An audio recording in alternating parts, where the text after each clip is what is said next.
Now, at 10:20, the news with Carlos Barton. The Prime Minister has declared that the attack in London will not affect the date of Thursday's election. Today, 2 of the attackers were named by police. The names of some of the victims have also been confirmed. In Florida, 5 people have been killed in a shooting at an industrial estate.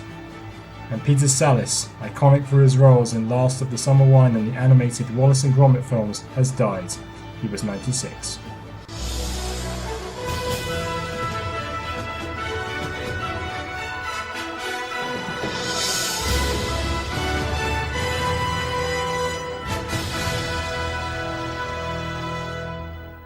Good evening.